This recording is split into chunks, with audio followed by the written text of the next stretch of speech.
Today we are going to look at animals taking revenge on hunters. From an African lion that pounced at a greedy hunter, to a wolf that struck back after a hunter tried to hunt it for its fur. Let's dive right in. On a moonless night in February 2018, the South African bush lay in an eerie silence, broken only by the occasional call of nocturnal creatures. Darkness enveloped the private game reserve near the edge of Kruger National Park, a sanctuary for wildlife and a dangerous frontier for those who sought to exploit it. Amid the shadows, three figures moved cautiously, their rifles slung across their backs, their movements deliberate. Among them was 50-year-old David Baloyi, a resident of Mavudza village in Mozambique. David's life, like many in his remote village, was one of hardship. Mavudza, situated in the Masengeri area, is a place of stark poverty where survival often depends on subsistence farming. Corn, cassava, peanuts, and rice grow in the sandy soils, yielding meager harvests. Most homes lack electricity, and opportunities for economic advancement are scarce. In a community where 3/4 of the population is illiterate, the illegal wildlife trade presents a tempting, albeit perilous, opportunity. David, like others before him, saw poaching as a way to provide for his family. The black market for animal products is lucrative. Rhino horn valued at more than gold, and lion bones sought after for traditional medicine and tiger wine in Asia fetch exorbitant prices. Though poachers only receive a fraction of the profits, the income can mean the difference between survival and starvation. David, along with two companions, crossed the border into South Africa, driven by desperation and the promise of easy money. Their destination was the Ubabat Game Reserve, a private sanctuary south of the Olifants River. The trio carried hunting rifles capable of taking down elephants, rhinos, or lions. With only basic butchery tools in tow, they planned to harvest whatever they could kill. But this wasn't their first foray into the bush. They knew the terrain and moved with confidence, avoiding flashlights to remain undetected by rangers. As the men crept through the dense undergrowth, they searched for signs of their prey. Stealth was essential, and their hearts pounded with the adrenaline of the hunt. The dry earth muffled their footsteps, but the sharp thorns of acacia trees scraped their arms as they pressed forward. The faint outline of tracks caught their attention, large paw prints in the dirt likely belonging to a lion. They whispered among themselves, crouching low as they examined the trail. But what they didn't realize was that something far deadlier was watching them. The African lion is a fearsome predator, responsible for hundreds of human fatalities each year. Males can grow up to 10 feet in length, including their tail, and weigh nearly 500 pounds. Their powerful jaws and sharp canines are designed to bring down prey much larger than themselves.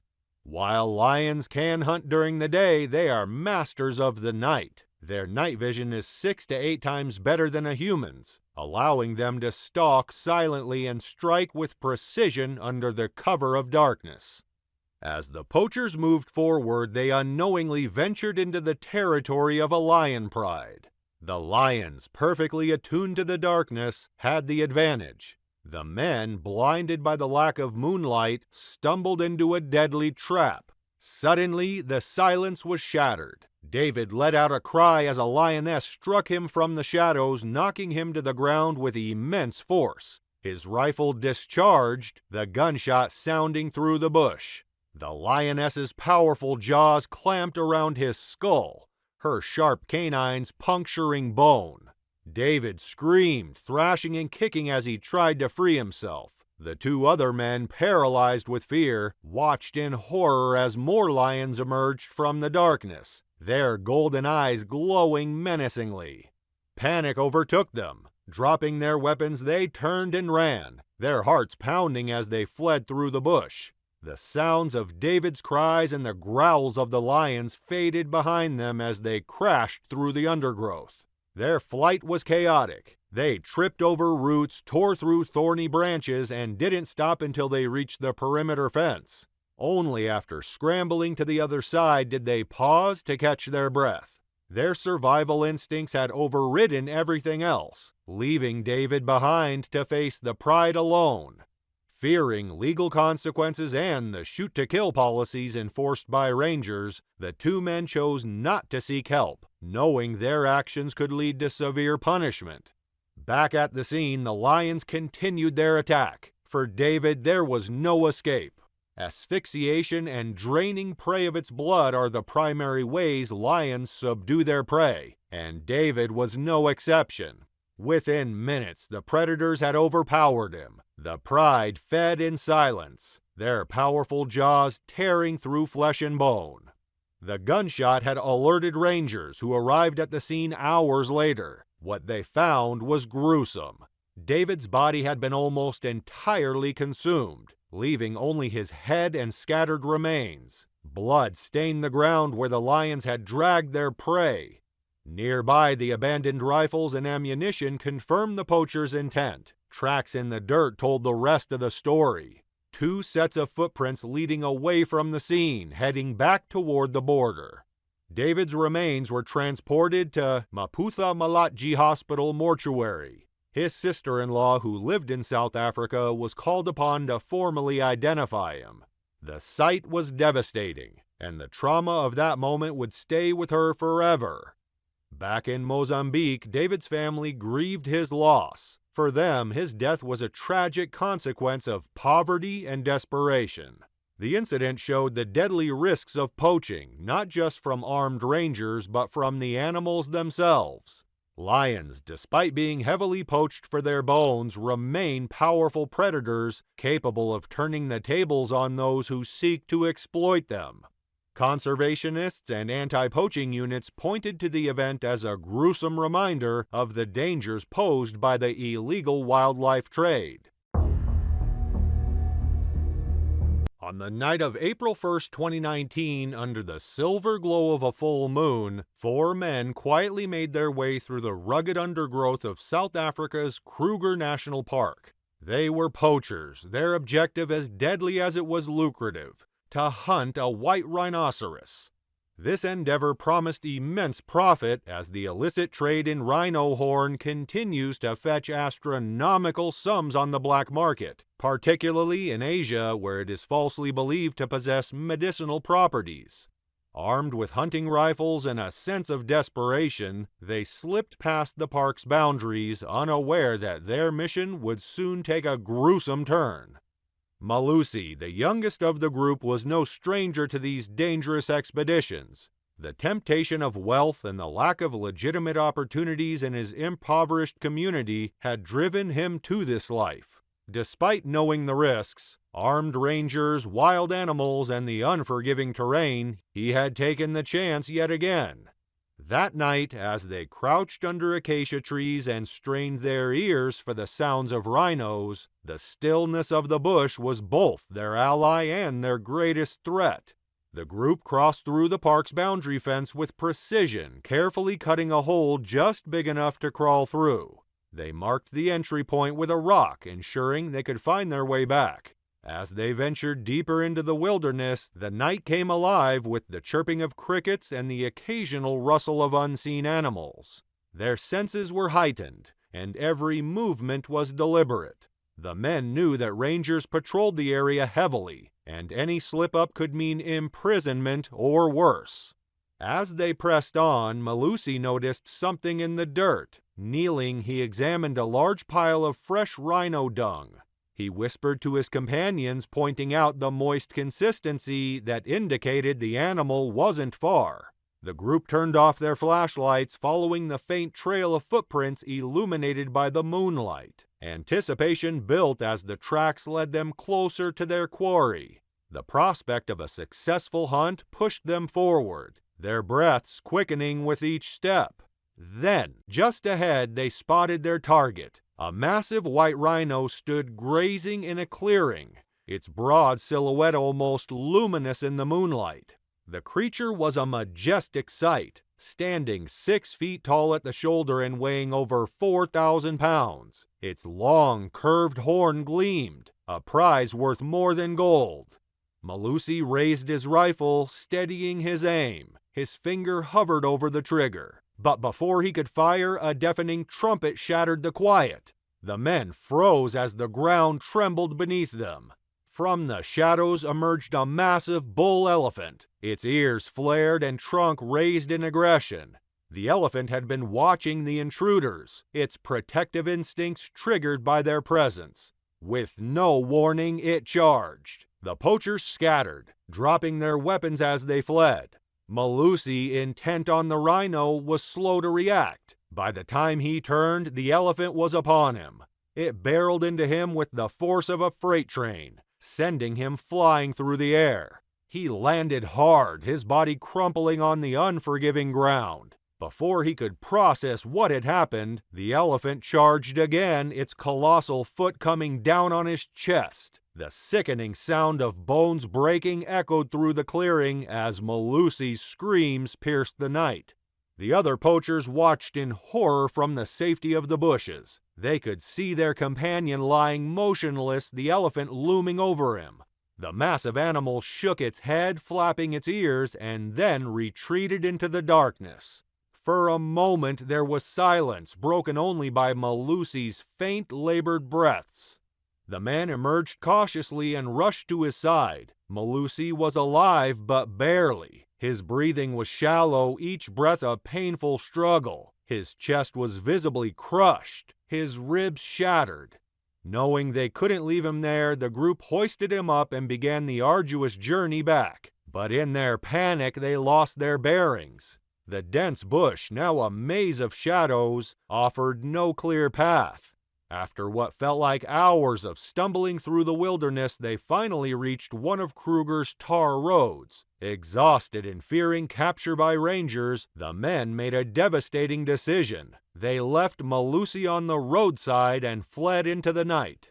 Alone and broken, Malusi lay under the moonlight, his wheezing breaths the only sound in the still air. The wilderness, however, is rarely silent for long. Predators lurk in the shadows, their sharp senses attuned to the faintest sign of weakness.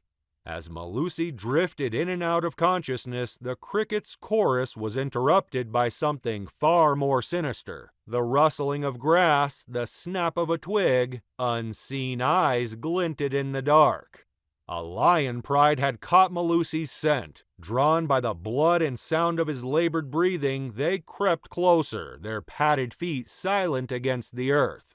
The first lioness approached cautiously, her golden eyes fixed on the helpless man. In an instant, she lunged, her powerful body pinning him down as her jaws closed around his throat. Malusi's struggle ceased as the pride descended upon him, their hunger overriding any hesitation. By morning, rangers were alerted to the incident when Malusi's accomplices contacted his family, relaying the news of the attack. A search party was dispatched, led by Regional Ranger Don English. Over the course of 3 days, the team scoured the area hoping to recover Malusi's remains. Eventually, they made a grim discovery near Crocodile Bridge. All that was left of him was a skull and a pair of torn trousers, his body completely devoured by the lions. Nearby, the rangers found discarded hunting rifles and ammunition, clear evidence of the group's intentions. The surviving poachers were later arrested and charged with illegal possession of firearms, conspiracy to poach, and trespassing. Their capture shed light on the harsh realities of poaching, where greed collides with unpredictable forces, leaving devastation in its wake.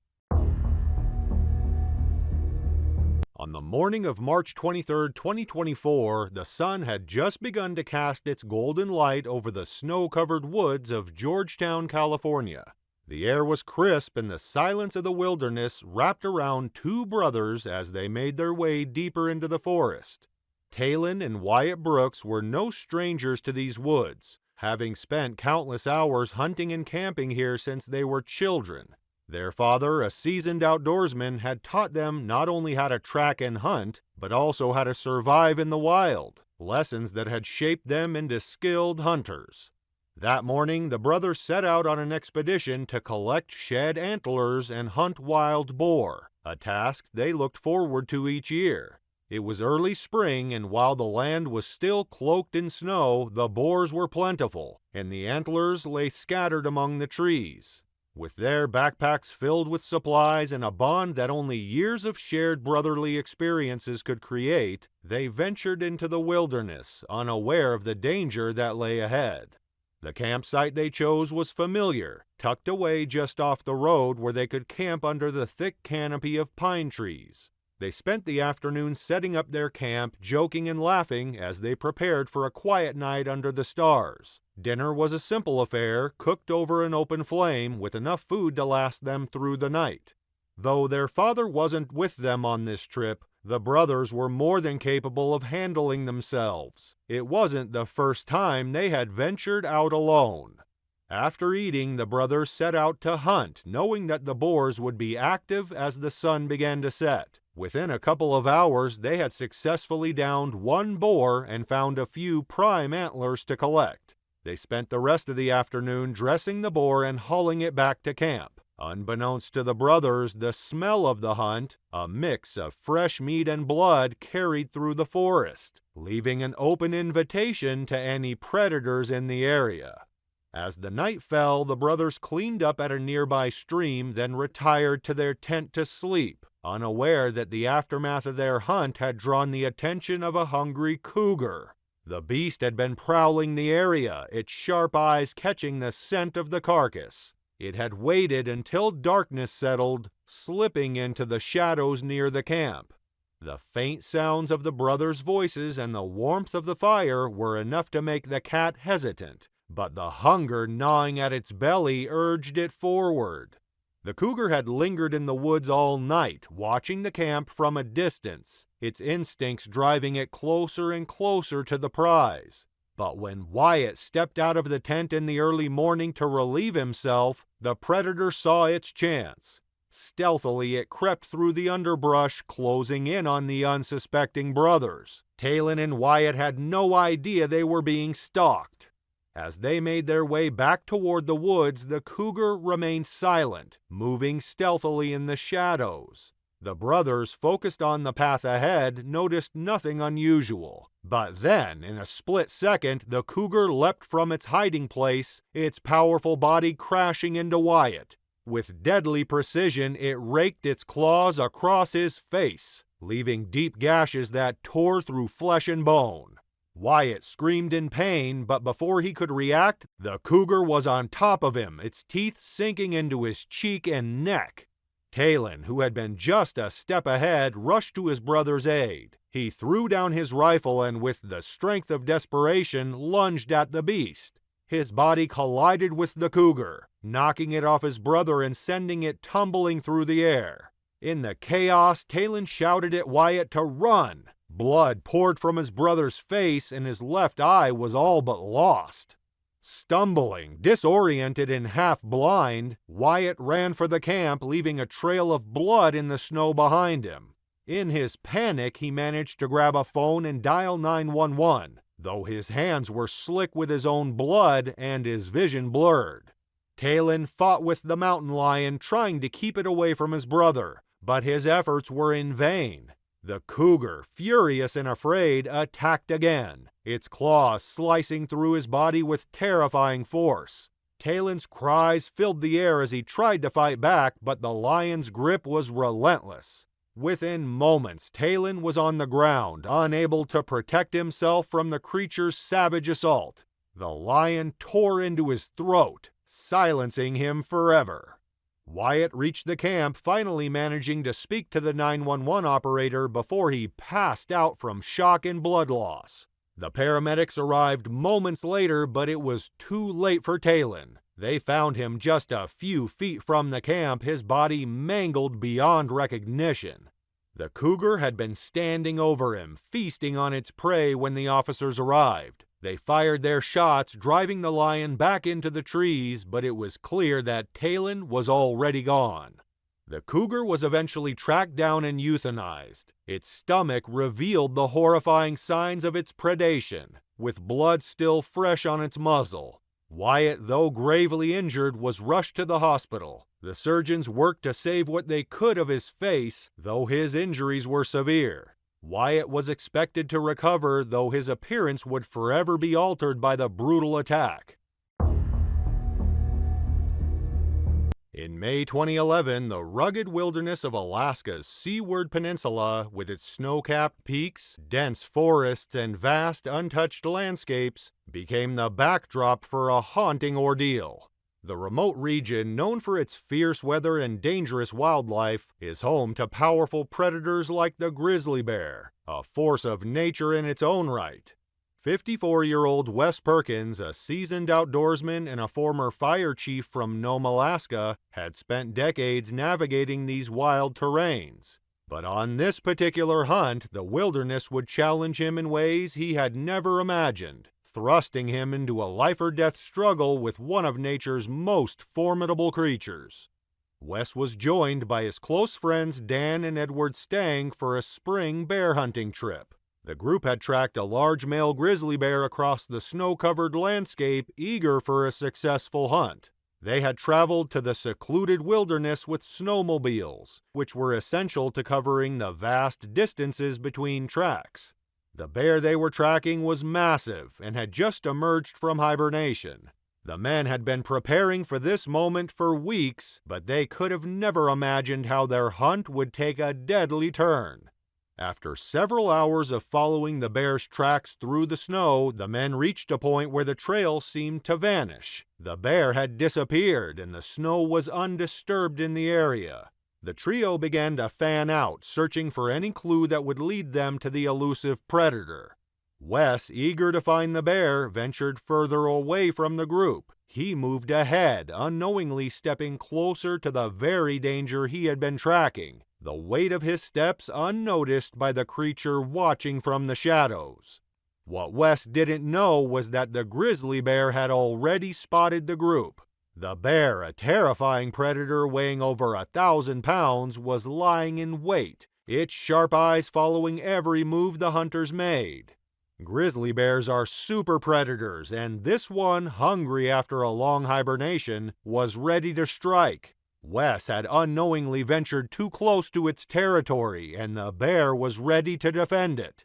Wes took a few more steps when he suddenly felt the ground tremble. The massive grizzly charged, emerging from its hidden position with terrifying speed. The bear moved faster than Wes could react, and in seconds it was on him. The first blow sent Wes sprawling to the ground, and before he could lift his rifle, the bear grabbed him by the head. The grizzly's powerful jaws closed around Wes's skull, and its claws tore into his body as it began to shake him like a rag doll. The pain was immediate and unbearable. Wes screamed, but the bear's grip was unrelenting. In a flash of horror, Wes realized he was fighting for his life. His companions, hearing the commotion, rushed to help, but what they saw as they approached was a nightmare come to life. The bear's claws and teeth were embedded in Wes's body, and the violent shaking was tearing him apart. Dan and Edward fired their rifles at the bear, trying to stop the attack, but the bear's immense strength made it nearly impossible to land a clean shot. The grizzly continued its assault, unaware of the gunfire around it. The men, desperate to save their friend, continued to fire until one shot landed and finally made the bear release Wes. The grizzly let out a roar of pain before retreating into the dense brush, leaving behind a bloodied Wes lying in the snow. The scene was chaos. Wes's face was unrecognizable, his skull shattered, his jaw broken, and blood pouring from his wounds. His eyes were swollen shut and his breath came in shallow, labored gasps. Dan and Edward, stunned and terrified, rushed to his side with no idea whether he was alive or dead. They knew they had to act quickly, but they were paralyzed by the horror of the situation. Wes, barely conscious, used all of his strength to survive. The pain was immense, but his survival instincts kicked in. He struggled to breathe, each gasp more difficult than the last. His jaw had been torn from his face, his nose was gone, and his skull had been cracked under the force of the bear's attack. But despite everything, Wes fought to stay conscious. Wes struggled to breathe, his body unable to move properly. Blood poured from his wounds and his face was unrecognizable, but he fought to stay conscious, knowing his survival depended on it. Dan and Edward worked to stabilize him as best they could, applying pressure to his wounds and trying to keep him awake. They knew they needed to get help, but they were in the middle of the Alaskan wilderness, miles away from civilization. They radioed for assistance, but the closest rescue teams were hours away. Time was running out for Wes. After what seemed like an eternity, the helicopter arrived to airlift Wes to safety. His friends helped him into the aircraft, and Wes was flown to the nearest hospital, where he was immediately placed into a medically induced coma. He underwent 26 life-saving surgeries over the next several months, the first of which was to reconstruct his shattered face. The doctors used titanium plates to rebuild his jaw, and Wes spent months recovering in the hospital, unable to speak or even eat solid food. The recovery was grueling. Wes's injuries were so severe that he had to relearn many basic functions, including how to speak, eat, and even breathe properly. The damage to his face was permanent, but he fought through the pain, determined to recover. After months of rehabilitation, Wes was finally able to leave the hospital, but his life would never be the same. Wes's survival story is nothing short of miraculous. Despite the horrific injuries he sustained, he continues to live an active life. He has shared his experience with others, warning of the unpredictable dangers that lurk in the wild. Wes's story is a witness of human resilience, showing that even in the face of unimaginable pain, the will to survive can overcome the odds. Though he can no longer hunt as he once did, Wes is not bitter. He holds no ill will toward the bear that nearly took his life. Instead, he speaks with quiet wisdom about the need for respect when interacting with wildlife. The bear did what it had to do to survive, just as Wes did. It was August 14, 2015, and the sun hung heavy over the rolling hills of Limpopo Province, South Africa.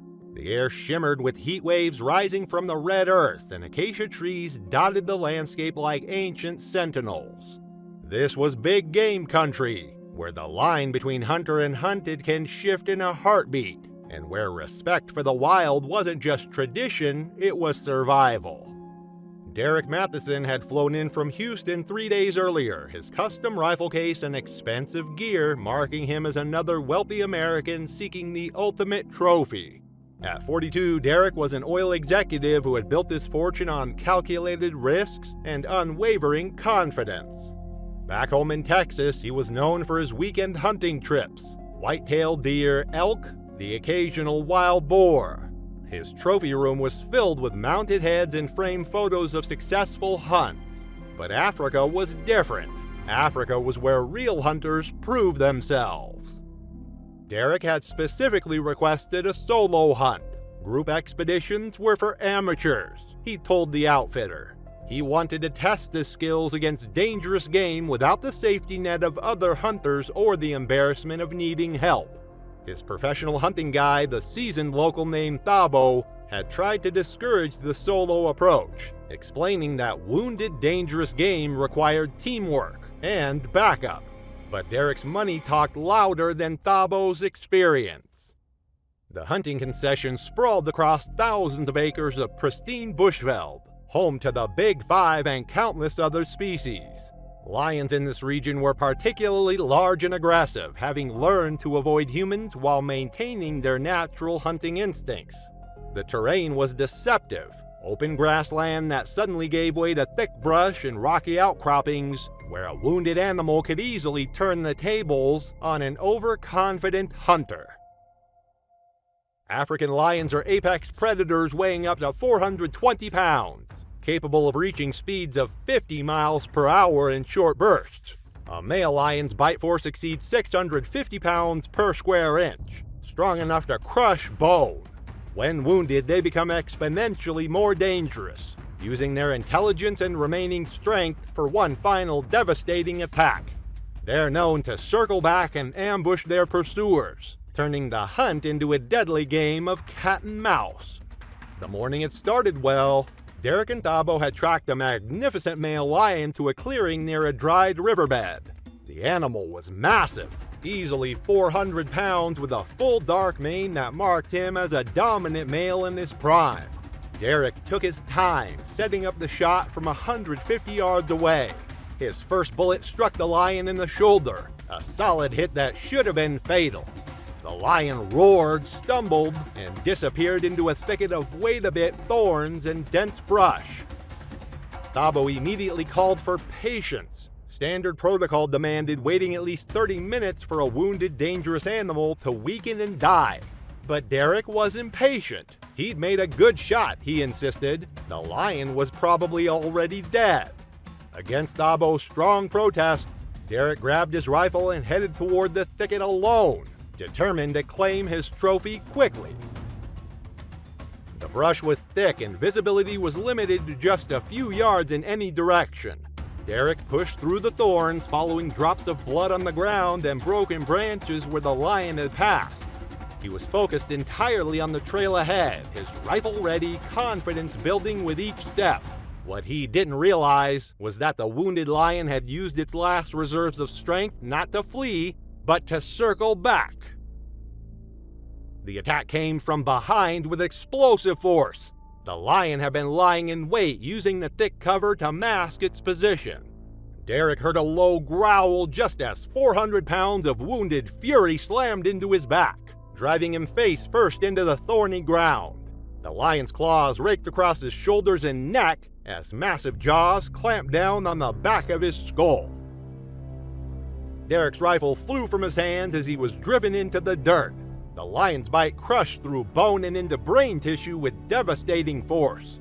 Derek's body convulsed once, then went limp. The lion held its grip for several more seconds before releasing him and staggering backward, blood from its own wound mixing with Derek's in the dust. The wounded lion managed only a few more steps before collapsing. Derek's bullet had done its job. The animal's lungs were punctured and it was bleeding internally. But it had used its final moments to exact a terrible price from the hunter who had pursued it so recklessly. Thabo found both bodies 20 minutes later. Derek lay motionless in the thorns, his skull crushed and his neck nearly severed by the lion's powerful jaws. The lion had died just yards away, its magnificent mane now matted with blood. The guide immediately radioed for help, but there was nothing anyone could do. An investigation by local authorities ruled the death accidental but preventable.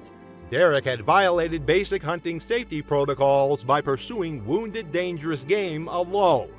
The hunting outfitter faced no charges but quietly updated their policies to require guides to physically restrain clients who attempted similar reckless behavior. Derek's body was flown back to Houston, where his funeral drew hundreds of mourners who remembered him as a successful businessman and devoted father, not as the overconfident hunter who had fatally underestimated his prey. It was November 3rd, 2016, and winter was closing in on Yellowstone National Park. Snow dusted the high peaks while frost painted the meadows silver each morning. The park's famous geysers sent steam columns into the crisp air, and most wildlife was preparing for the harsh months ahead. It was a time when the wilderness felt especially wild, when even experienced outdoorsmen knew to tread carefully. Carl Bulldog Morrison had earned his nickname through years of stubborn persistence and a stocky build that made him look like he could bulldoze through any obstacle. At 51, he was an unemployed mechanic from Billings, Montana, whose luck had run out along with his savings. A series of bad decisions and worse investments had left him desperate for money, and he knew the black market value of bear parts could solve his immediate problems. Carl had been poaching illegally in protected areas for months, using his childhood knowledge of Yellowstone's backcountry to avoid rangers and tourists. He preferred working alone, fewer witnesses, no one to split profits with, and no one to question his increasingly risky decisions. His modified hunting rifle was unregistered, his camping gear was minimal, and his respect for park boundaries was non-existent. Grizzly bears in Yellowstone can weigh over 600 pounds and stand 8 feet tall on their hind legs. As winter approaches, they become increasingly aggressive about defending food sources and den sites. A grizzly's bite force exceeds 1,200 pounds per square inch, and their claws can grow up to 4 inches long. When protecting their winter territory, they will attack with devastating ferocity, viewing any intruder as a direct threat to their survival. Carl's morning had been successful. He'd managed to kill a smaller black bear near a berry patch, field dressing it quickly and hiding the valuable parts in his backpack. But success bred greed, and Carl decided to push his luck further. He'd been tracking a massive grizzly for over an hour, following claw marks on trees and massive paw prints in the soft earth. The grizzly's den was located in a natural cave beneath a rocky overhang, surrounded by thick brush and fallen logs. Carl approached carefully, his rifle ready, thinking he could catch the bear sleeping or at least off guard. What he didn't realize was that grizzlies are light sleepers, especially when strangers approach their winter sanctuary. The bear detected Carl's scent long before the poacher saw him, as Carl crept through the underbrush trying to get a clear shot at the den entrance. The grizzly was already moving. The massive animal emerged from the cave with surprising speed and silence, positioning itself between the intruder and its winter home. Carl finally spotted the bear when it was less than 30 yards away. He raised his rifle quickly, but the illegal weapon, poorly maintained and modified with cheap parts, misfired. The firing pin struck the primer, but the cartridge failed to ignite. Carl frantically worked the bolt, trying to chamber another round, but the grizzly was already charging. 600 pounds of muscle and fury covered the distance in seconds. The bear's first swipe knocked Carl's rifle from his hand and sent him sprawling backward into the brush. Massive claws raked across his chest, tearing through his jacket and into flesh. Carl screamed and tried to roll away, but the grizzly was on him instantly. The bear's jaws clamped down on Carl's shoulder, crushing bone and muscle with devastating force. Carl's arm went numb as tendons snapped and his shoulder blade cracked. The grizzly shook him like a rag doll before releasing him and striking again with its claws, opening deep gashes across his back and neck. Carl managed one final desperate attempt to crawl away, but the bear wasn't finished. It grabbed him by the leg and dragged him backward toward the den site, treating him like any other threat to its winter survival. The final attack crushed Carl's skull and severed his spinal cord. He died within minutes, his body going limp in the grizzly's jaws. Carl's body wasn't discovered until 3 weeks later, when park rangers conducting a routine patrol noticed his abandoned vehicle at an illegal camping spot. A search team with tracking dogs eventually located his remains, partially consumed and buried under debris the grizzly had constructed. The bear was never located or destroyed. Officials determined it had acted in natural defense of its territory. An investigation revealed Carl's history of wildlife violations and his connection to illegal wildlife trafficking. No charges were filed posthumously, but his death prompted increased patrols in remote areas of the park. Carl's funeral was small and quiet, attended mainly by family members who remembered him as a skilled mechanic who had lost his way. It was July 4th, 2014, and the Okefenokee swamp was alive with the sounds of summer. Cicadas buzzed in the cypress trees, frogs croaked from hidden pools, and somewhere in the distance, an alligator's deep bellow echoed across the dark water. The air was thick with humidity and the smell of decomposing vegetation, while Spanish moss draped from ancient trees like ghostly curtains. Tyler Brennan and his girlfriend Sarah had driven down from Atlanta to celebrate Independence Day with a camping trip in the swamp's remote backcountry.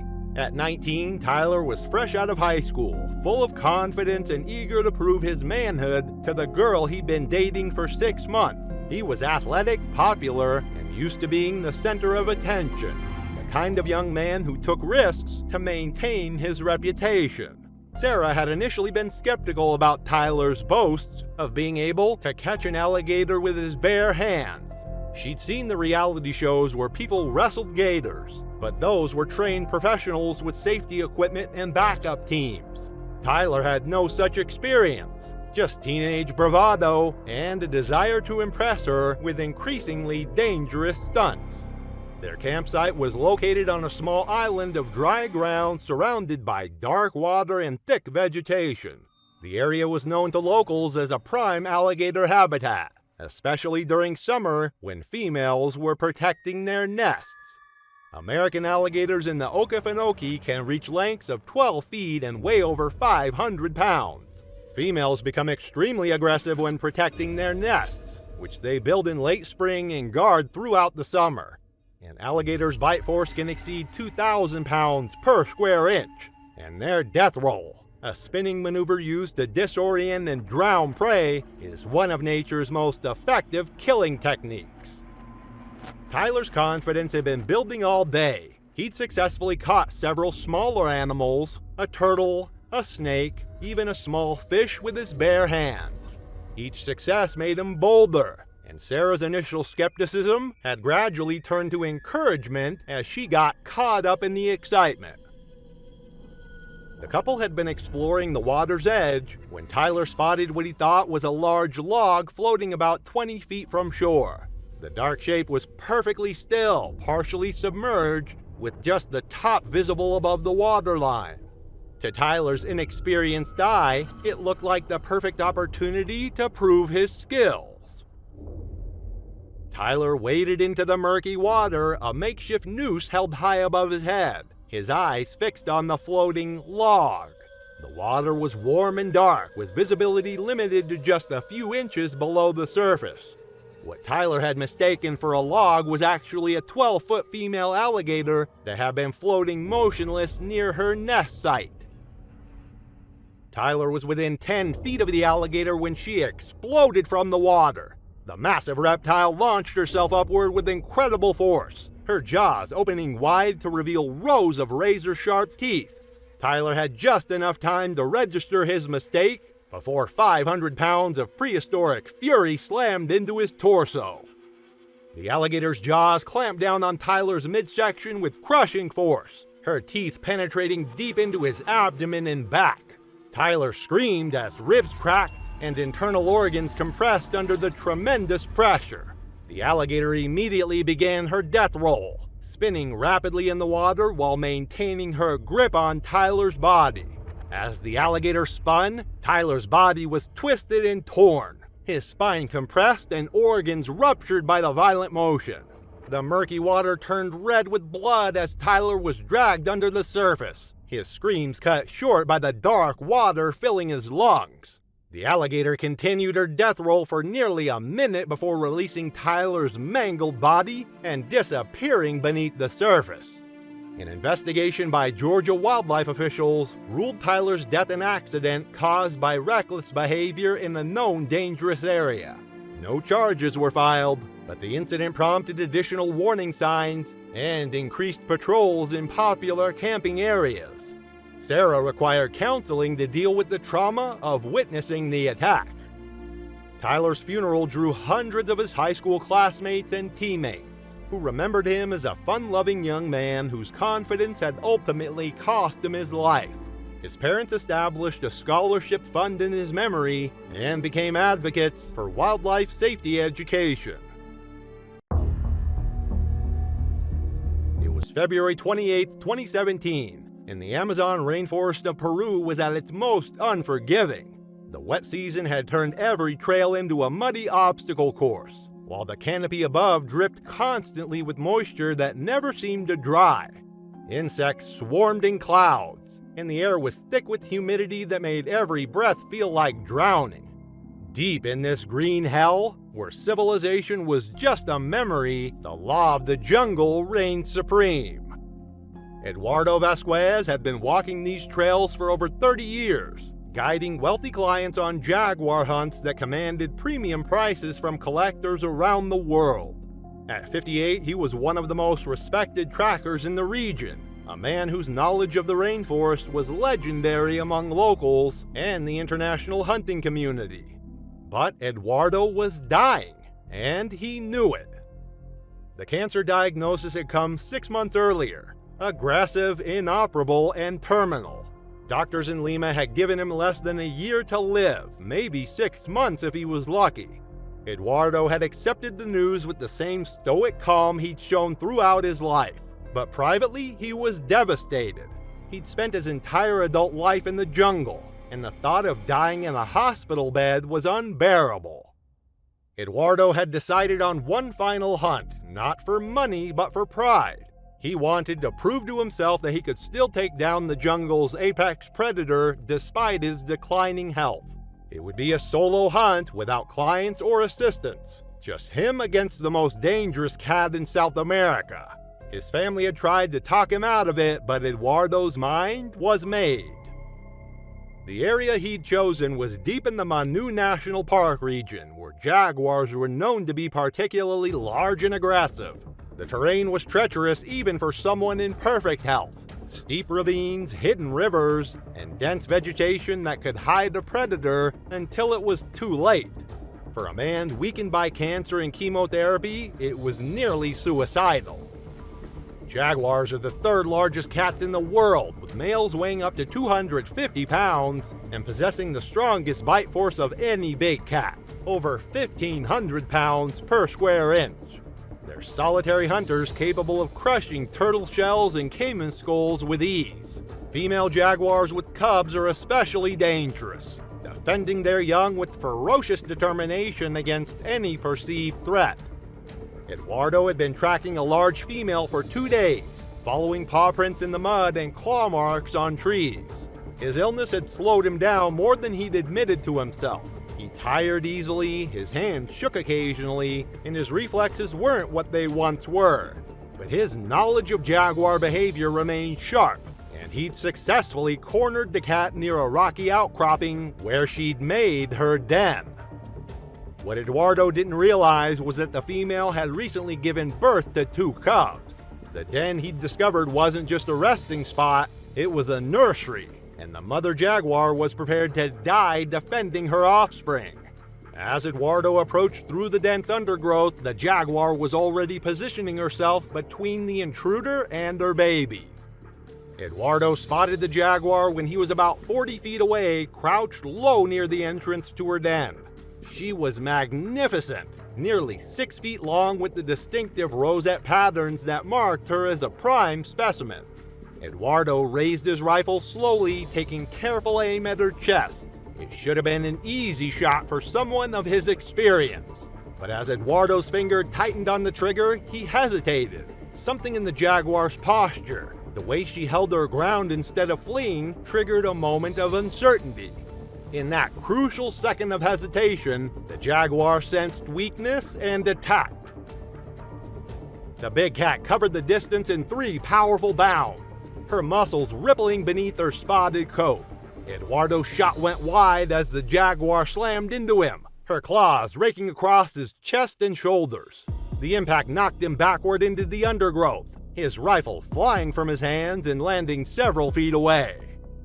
The jaguar's jaws clamped down on Eduardo's throat with devastating force. Her canine teeth, designed for crushing bone, penetrated deep into his neck, severing arteries and crushing his windpipe. Eduardo's hands clawed weakly at the cat's head, but his strength was already fading as blood loss and oxygen deprivation took their toll. The jaguar held her grip for nearly a minute, ensuring the threat to her cubs was eliminated. Eduardo's struggles grew weaker until his body went completely limp. Only then did the big cat release him and return to her den, where 2 small cubs waited for their mother's protection. Eduardo's body lay motionless in the jungle undergrowth, his blood soaking into the rich earth that had been his home for so many years.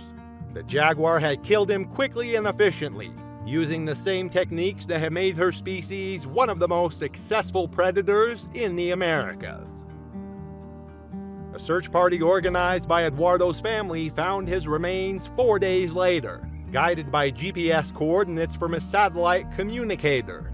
The jaguar and her cubs were long gone, having abandoned the den site after the confrontation. Wildlife officials made no attempt to track or destroy the animal. She had acted according to natural instinct in defending her young. Eduardo's funeral was attended by hundreds of people from across the Amazon basin. Guides, hunters, researchers, and indigenous leaders who had known and respected him. He was buried in his hometown with full honors, remembered as a man who lived and died according to his own terms. The jaguar he'd sought to kill continued to raise her cubs in the deep jungle, unaware that her defensive actions had ended the career of one of Peru's most legendary hunters. It was August 19, 2013, and the waters off Cape Cod were alive with activity. Seals basked on the rocky outcroppings while fishing boats dotted the horizon, their crews working the rich waters that had sustained New England families for generations. But beneath the surface, ancient predators patrolled the depths, drawn by the abundance of prey in the warming summer waters. It was peak season for great white sharks, and experienced fishermen knew to be cautious. Marcus Delacroix had been working these waters his entire life, following in the footsteps of his father and grandfather before him. At 29, he was the older of two brothers who ran a small commercial fishing operation out of Provincetown. Marcus had always been the more aggressive and competitive of the two, constantly pushing boundaries and taking risks that made his younger brother Antoine nervous. The Delacroix family had been fishing in the Cape Cod waters for 4 generations, building a reputation for hard work and seamless teamwork. But Marcus had always felt the need to prove himself as the superior fisherman, often taking unnecessary risks to land bigger catches or venture into more dangerous waters. His rivalry with Antoine was mostly good-natured, but it had intensified recently as both brothers struggled to make their fishing operation profitable. Their boat, a 32-foot commercial fishing vessel named Marie Claire after their grandmother, was well equipped for deep water fishing, but not designed for hunting large predators. The brothers had been tracking a massive great white shark for several days, drawn by reports from other fishermen about an 18-foot male that had been seen feeding near the seal colonies. Great white sharks are apex predators that can reach lengths of over 20 feet and weigh more than 5,000 pounds. Their bite force exceeds 4,000 pounds per square inch, and their razor-sharp teeth are designed to tear through flesh and bone with devastating efficiency. They're ambush predators that attack from below, using their incredible speed and power to deliver fatal strikes to unsuspecting prey. Marcus had convinced Antoine to anchor near a seal colony where great whites were known to hunt, despite his brother's protests about the danger. The area was notorious among local fishermen as a place where sharks gathered during feeding times, making it extremely hazardous for anyone foolish enough to enter the water.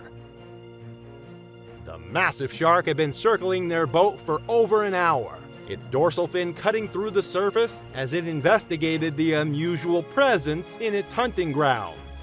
Marcus became increasingly excited as he watched the predator, seeing an opportunity to prove his superiority over Antoine once and for all. Against all common sense and maritime safety protocols, Marcus decided to enter the water with a harpoon. Antoine argued desperately with his brother, pointing out that their father would never have attempted such a reckless stunt. But Marcus was determined to prove that he was the better fisherman, the braver brother, the one who deserved to lead their family business. He donned his wetsuit and grabbed a heavy harpoon, ignoring Antoine's increasingly frantic protests.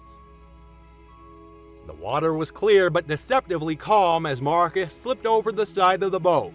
He could see the shark's massive form moving in the depths below, its powerful tail propelling it through the water with effortless grace. Marcus positioned himself near the surface, harpoon ready, waiting for the perfect opportunity to strike. The great white approached from directly below, using the sun's glare on the surface to mask its approach. Marcus never saw the attack coming. The shark's massive head broke the surface with explosive force, its jaws opening wide to reveal rows of triangular teeth. The first bite caught Marcus across the torso, the shark's teeth slicing through his wetsuit and into the flesh with surgical precision. Marcus screamed as the shark's jaws clamped down on his midsection, crushing ribs and puncturing organs with devastating force. His harpoon struck the shark's head but failed to penetrate deeply enough to cause serious damage. The wounded predator released him momentarily, blood from both hunter and prey mixing in the churning water. Antoine screamed from the boat, frantically trying to start the engine and maneuver closer to his brother. But the great white wasn't finished. The shark's predatory instincts had been fully triggered by the blood in the water and the struggling movements of its prey. It circled once and attacked again, this time with lethal precision. The second attack was devastating. The shark's jaws closed around Marcus's upper body, its teeth severing his arm and crushing his chest cavity. The force of the bite lifted Marcus partially out of the water before the shark pulled him under, beginning the violent shaking motion that great whites use to tear apart large prey. Marcus's body went limp as massive blood loss and trauma overwhelmed his system. The shark continued its attack for several more seconds before releasing what remained and disappearing into the depths.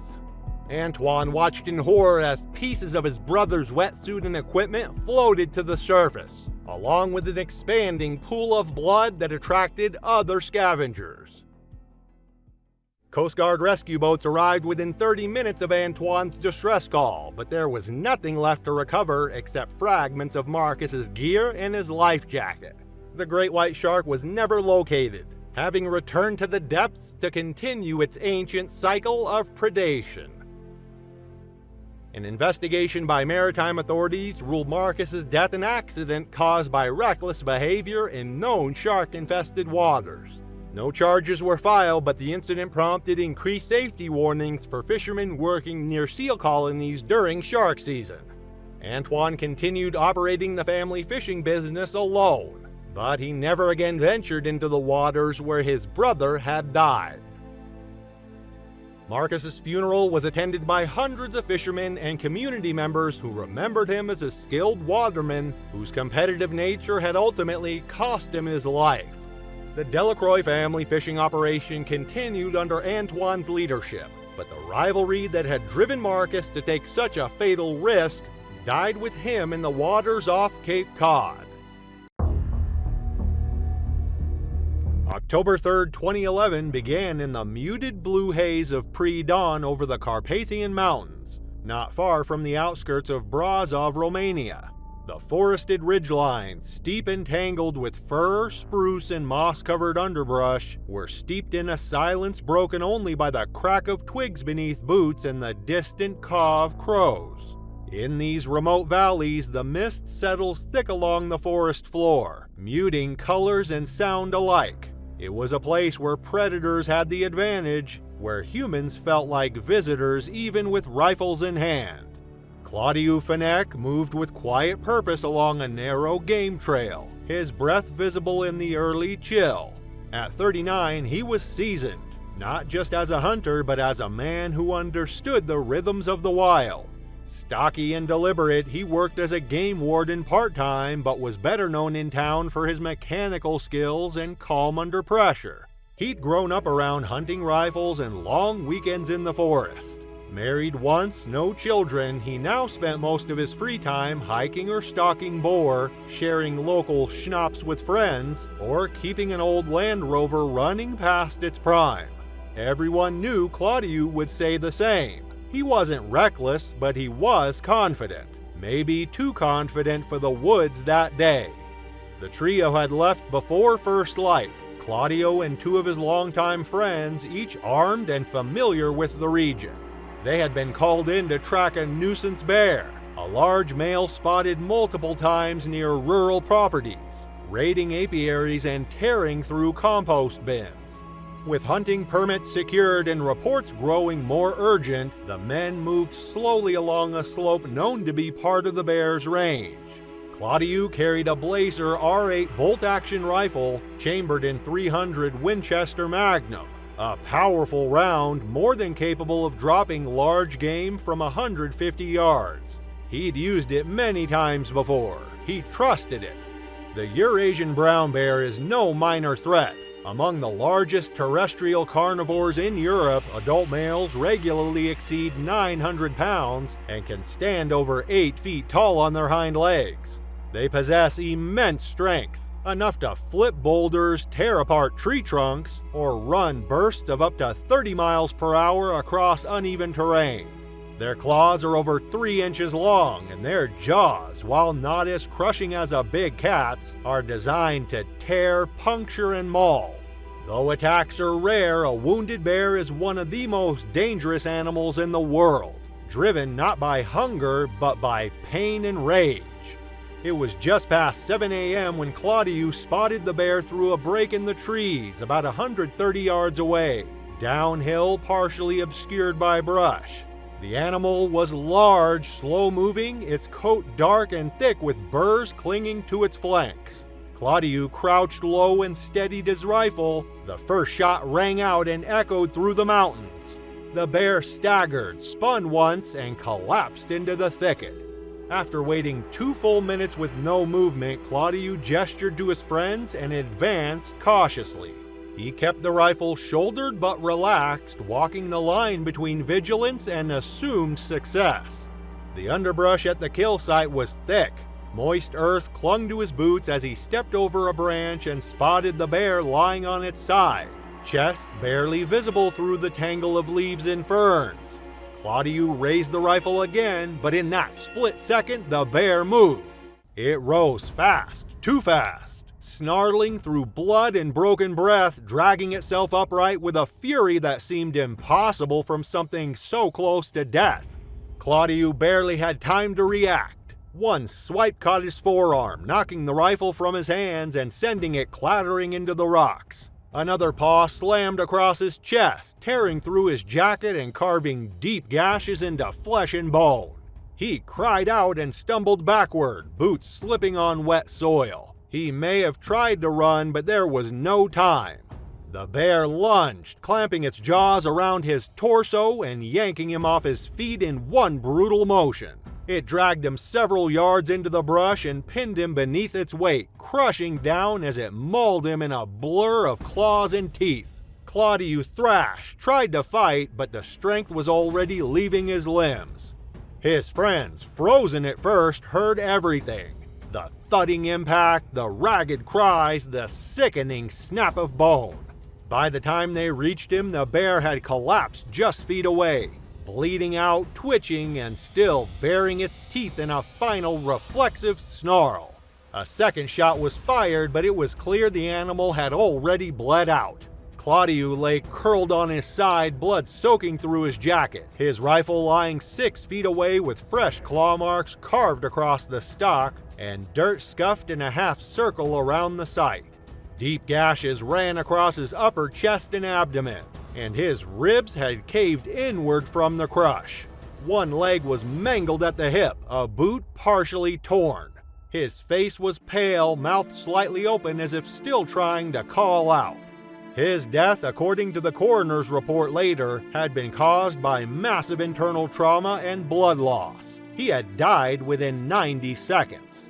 The bear had managed to crawl another 35 feet before it collapsed and died, a trail of blood and broken branches marking its final moments. The site was cordoned off by forest authorities and examined in detail. Investigators found signs of movement in the underbrush before the attack, suggesting the bear had not died instantly but had instead lain silent, concealed until Claudiu came too close. The first shot had struck just behind the shoulder but missed the heart. A lethal shot in minutes, not seconds. And minutes in this case were far too long. Romanian authorities classified the death as a fatal wildlife incident. The bear's carcass was recovered where it had collapsed a short distance from the scene, and forestry officials documented the site before clearing the area. No additional hunts were authorized in that section of the forest for the rest of the season. Claudiu's family held a closed casket service in Brazov, attended by friends, fellow hunters, and local forestry officials. His rifle, marked with claw scratches and caked with dirt, was eventually returned to his family. Claudiu's death served as a grim reminder to even seasoned hunters: never assume a downed predator is finished. Brown bears can weigh over 800 pounds and still find the strength to charge, even after a critical shot. In the wild, one misjudgment, one step too soon can be all it takes to turn a successful hunt into a fatal mistake. August 26, 2024 began with a dry breeze curling through the Loliondo game-controlled area, just east of the Serengeti. The ground was brittle, grass burned gold by the late summer sun, and the tracks of zebra and lion pressed deep into the dust like scars. This was hunting country, legal, remote, and unforgiving. At sunrise, Malcolm Draycott stood at the front of the lead truck, scanning the plains as the convoy pushed forward. Everything felt in place, but in the bush, comfort is a warning, because the moment things seem safest is when they're about to go wrong. Malcolm was 44, a self-made man with a quiet intensity. He'd grown up outside Houston, the son of a machinist and a school secretary, and worked his way through oil rigs and construction crews until he built a company of his own. He sold it at 38 and walked away with more money than he could ever spend, then vanished from boardrooms and golf courses entirely. What came next was something he called earning a different kind of respect. He trained with professional guides, learned to track and shoot, and began traveling across southern Africa. His name was known in certain circles, not flashy, not loud, but remembered. He tipped well, followed rules, and didn't flinch when things got messy. Outfitters liked him, trackers trusted him, but underneath the calm was something harder. Malcolm didn't like leaving things undone. And when he set his sights on a lion, it wasn't about thrill, it was about completion. He treated the hunt like a business plan. Every angle covered, every risk accounted for. What he couldn't plan for was the lion he didn't see. By mid-morning, a young male lion was spotted resting in the open near a cluster of stones, his body stretched in the grass, mane tinged with shadow and age. Through his Leopold VX 3i scope, Malcolm steadied his .375 H&H Magnum, drew in a slow breath, and fired. The crack of the shot startled a flock of birds into the air. The lion didn't flinch. He dropped immediately, a clean fall into the brush. The men nodded to each other. It looked perfect. But the savannah doesn't always give you what you see. Sometimes it gives you what you've forgotten to fear. They didn't know it yet, but the lion on the ground wasn't the alpha. It was a younger male, possibly subordinate, possibly trailing the real pride leader. And 40 feet away, obscured by waist-high grass and wind direction, the dominant male had been watching. Malcolm stepped from the vehicle with his rifle at his side and a practiced ease in his walk. He moved slowly, savoring the moment, and stopped just beside the lion's body to nudge the mane with his boot. The guides moved to set up the camera. A few paces back, the trackers stayed alert, though the kill looked routine. Malcolm crouched low to inspect the shot placement, muttering something under his breath, and reached forward to lift the lion's heavy head for a photograph. That's when the second lion struck. There was no growl, no sound at all, just a rush of motion as the hidden alpha burst from the grass at full speed. It hit Malcolm sideways, a blur of fur and muscle slamming into him like a battering ram. The force knocked him completely off his feet. His rifle flew from his grip and clattered against a nearby rock. The lion's jaws closed around Malcolm's neck and shoulder as it dragged him backwards through the dust, shaking him once, then again with terrifying force. His body jerked violently, boots scraping the ground, arms flailing in a brief, stunned attempt to fight back.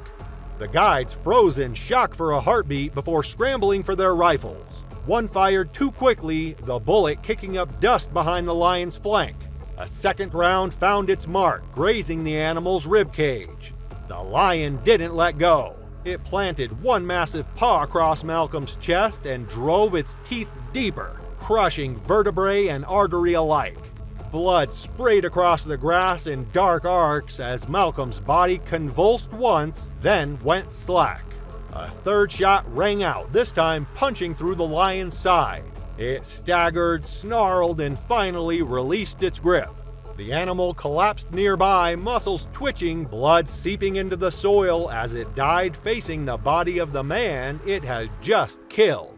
The aftermath was sudden and grim. The trackers, still shaken from the gunfire, scrambled forward and found Malcolm's body sprawled near the carcass of the first lion. His torso was torn open, neck punctured deep, and blood soaked through his shirt into the dust below. His eyes were still open, glazed in shock. His right hand, outstretched toward where the rifle had landed, remained curled as if trying to reach for it even in his last breath. There was no triumphant photo, no moment of pride, only chaos. One of the guides radioed for emergency evacuation, though it was more for protocol than hope.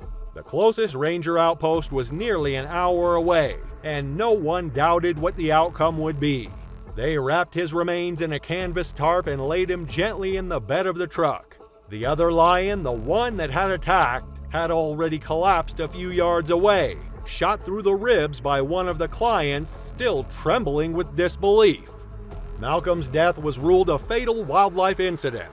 Local authorities confirmed the hunt had been legal with all permits intact. No charges were filed, but the hunting company quietly revised its protocols. No more photo ops until the scene was cleared, no more assumptions about lone predators. The party returned to camp in silence and no further hunts were conducted in that zone for the rest of the season. His remains were flown back to Texas and buried in a private ceremony, attended only by family and a handful of close hunting companions. The story never made headlines, but it didn't have to. Among professional guides and bush veterans, word spread fast, not as gossip, but as a warning. The lion he shot had never been the threat. The real danger had waited, hidden in the grass, close enough to strike the moment the barrel dipped and the cameras came out. Malcolm had done everything right until the second he assumed he was alone. September 16, 2022 dawned cold and crisp in Montana's Gallatin National Forest, where mist clung to the understory and the sharp scent of pine hung in the air like a warning.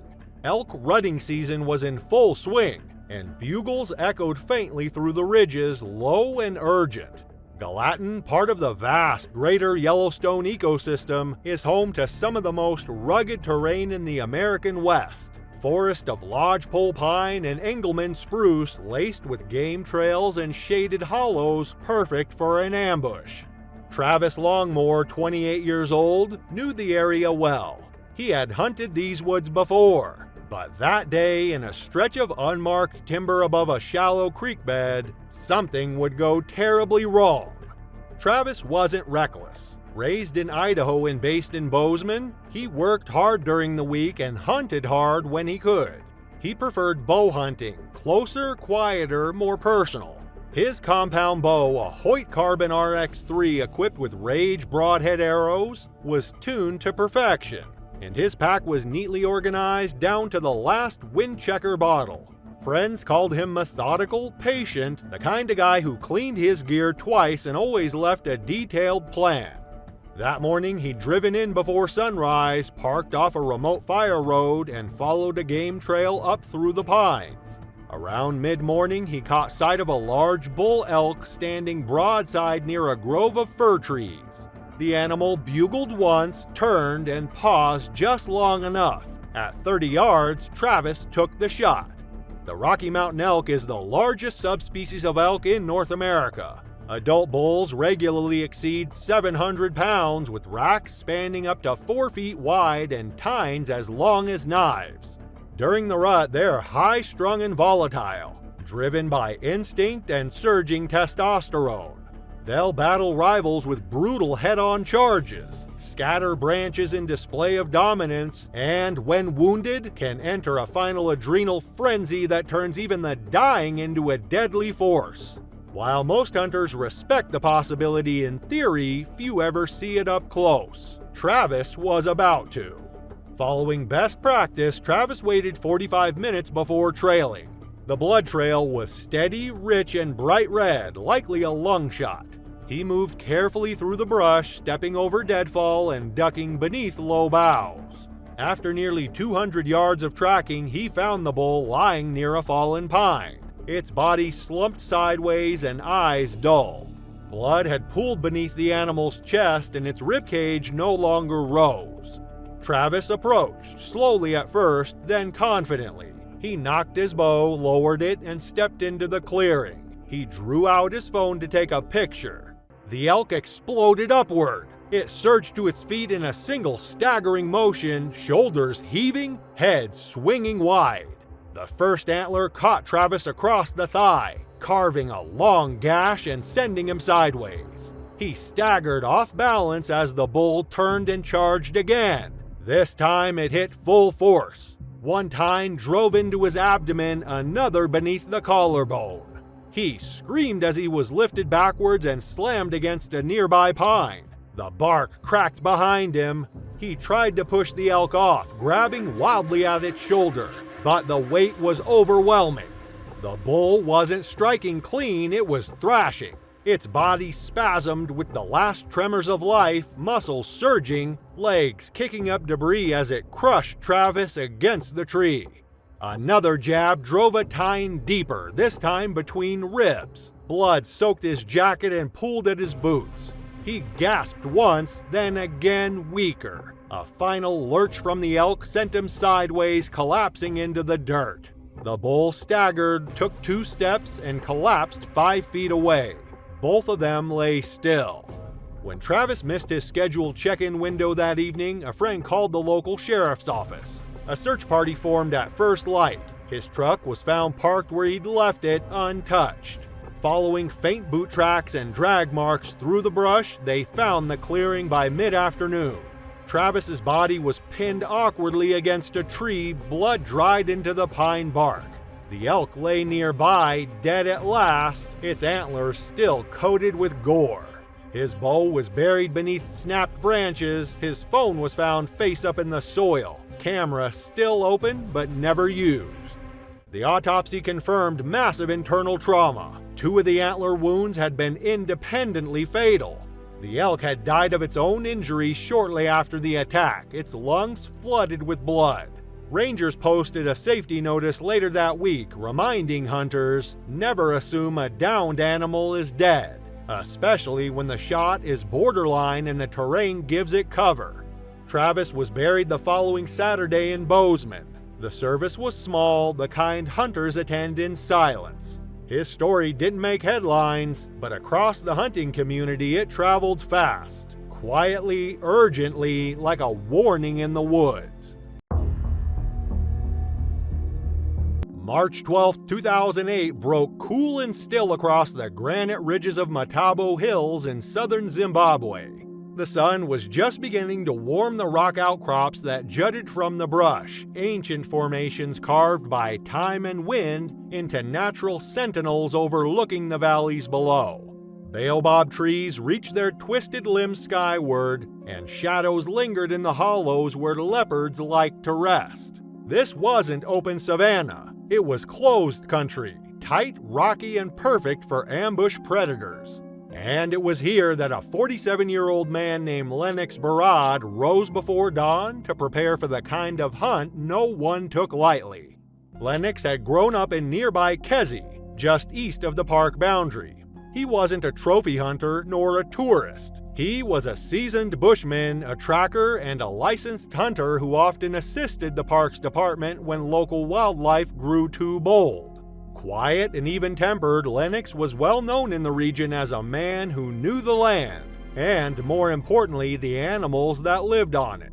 He'd hunted baboons that raided crops, warthogs that tore through fences, and on more than one occasion, problem leopards that had gotten too comfortable near the villages. His respect for the bush was hard-earned. He didn't brag, he didn't rush, but this time something had gone wrong. Over the past week, 3 goats had been taken from a small homestead just beyond the basalt ridge that separated the forest edge from cultivated fields. The signs were clear: claw marks, drag trails, and a half-eaten carcass left hanging in the fork of a tree. Only one animal did that. A call went out to Lennox. He arrived that afternoon with a small team. 2 junior trackers and a bolt-action Rigby rifle chambered in .275, ideal for the terrain. They set bait, mounted a hide, and waited. At dusk on the second day, movement stirred behind the thorn bush near the bait pile. Lennox raised the rifle and fired. The shot hit, but not cleanly. The leopard bolted into the rocks, a dark blur swallowed by stone and shadow. Blood drops dotted the trail. The trackers wanted to wait until morning, but Lennox insisted they follow. Time was critical. A wounded leopard didn't leave itself vulnerable. It doubled back, found cover, and waited. And when it struck, it didn't bluff, it went for the throat. The African leopard is not the largest of the big cats, but pound for pound, it's one of the most formidable. Adult males weigh between 130 and 200 pounds, but their muscular build allows them to haul prey twice their size into trees. Their retractable claws are razor sharp. Their bite force is nearly 700 psi, more than enough to sever tendons or crush windpipes. And unlike lions that often roar or posture before charging, leopards strike in silence. In rocky terrain like Matabo, they're nearly invisible until they move. Lennox followed the blood trail past a collapsed gully and into a thicket of jumbled rocks and scrub. The trail turned sharply up a slope where granite boulders stacked like stairs beneath a steep overhang. The cat was nowhere in sight. He stepped forward slowly, eye scanning the brush ahead. Behind him, the trackers fanned out in a cautious arc, rifles raised. No one saw what waited above. The leopard had doubled back and climbed into a ledge hidden by sun and shadow. It was bleeding heavily from the haunches, but alive, barely, and full of adrenaline. As Lennox passed beneath, it dropped. It landed hard, its full weight slamming into Lennox's back with the force of a dropped boulder. The leopard's jaws locked instantly onto the base of his neck, teeth diving into muscle and artery in one crushing bite. The two tumbled downslope in a chaotic blur of claws, dust, and broken bush. As they rolled, the impact cracked one of Lennox's ribs and drove the breath from his lungs. He hit the ground with a wet thud, stunned but conscious, and reached for his rifle with fingers already slick with blood. The barrel scraped rock as he tried to lift it, but the cat was already on top of him again. Its claws tore into his shoulder and raked down across his ribcage, leaving open flesh in their wake. Lennox kicked, twisted, fought, but his body was losing strength by the second. Blood pooled quickly in the dust beneath him, and the leopard, driven by pain and instinct, shook him once, twice, then let go. A shout rang out from the rocks above. The trackers, panicked and out of position, fired warning shots into the air to try and scare the cat. But it didn't bolt. It limped a few steps away, growled low and hoarse, and collapsed near the roots of a stone fig tree, its chest heaving with the final effort of a dying predator that had made sure not to die alone. The recovery was frantic and desperate. The trackers scrambled downslope through thorn and loose stone, rifles still raised as they approached the blood-darkened clearing. They reached Lennox within seconds, but the scene was already still. His eyes were glassy, his mouth slightly open, and his body limp against the dirt. One man pressed fingers to his neck and whispered something, but there was no pulse. The artery had been severed cleanly. Blood loss had been rapid and total, less than a minute, and nothing more could be done. There was no time for grief. The men moved quickly, wrapping Lennox's body in a canvas poncho and lashing together a makeshift litter of mopane branches to carry him down the ridge. The leopard's body was found a short distance away, already stiff, sprawled against the rocks in a final sprawl of exertion. Its original wound had torn through the hindquarters and bled it out slowly, but not before it had turned back for a last strike.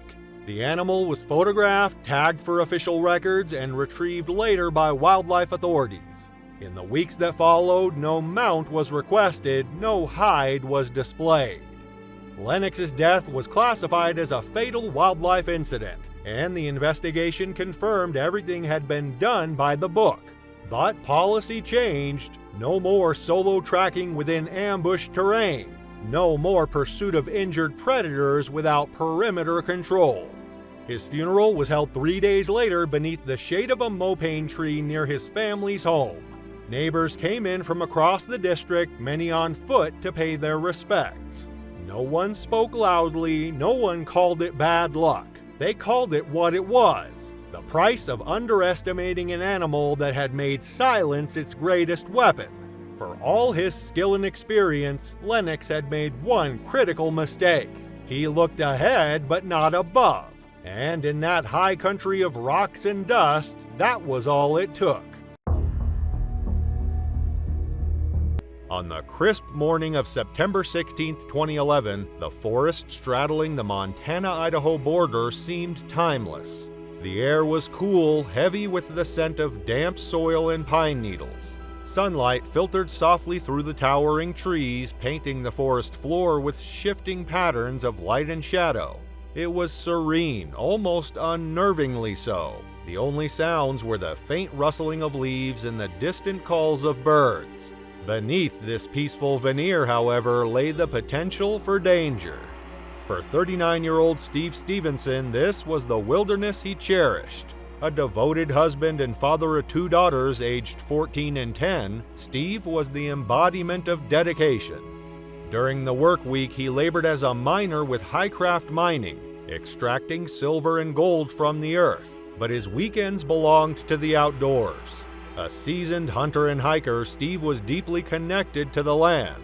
Those who knew him spoke of his warmth and selflessness. He often took younger or less experienced hunters under his wing, eager to share his passion for nature. This trip was meant to be an escape from the routine, a chance to enjoy camaraderie and the thrill of the hunt.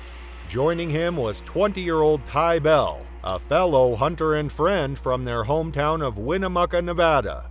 The 2 men had joined a larger group of hunters, each with valid permits to pursue black bears in the region. The rugged terrain offered ample opportunities for their quarry, but it also held risks. This was grizzly country, home to one of the most powerful and unpredictable predators in North America. Grizzlies, though protected under federal law, had been the subject of overhunting for decades, reducing their population to critically low levels by the mid-20th century. Thanks to conservation efforts, their numbers had slowly recovered, but sightings remained rare. Hunters were required to take bear identification courses to distinguish between black bears and their larger cousins. However, in the dense, shadowy forest, identifying a bear in the split second before firing could be nearly impossible. By mid-morning, the group had ventured several miles into the wilderness near the Idaho-Montana state line, deep within a rugged backcountry area known as Scout Ridge. The area was known for its challenging terrain, steep ridges, thick underbrush, and dense forest that limited visibility to just a few feet in places. Its remote location made it an area few ventured into without preparation. Even for experienced hunters like Steve and Ty, the isolation meant that help was hours away if anything went wrong.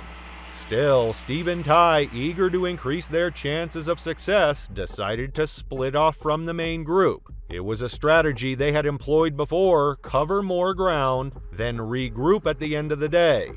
The terrain was challenging, with dense forest and patches of huckleberries, known to attract both black bears and the rarer grizzlies that inhabited the area.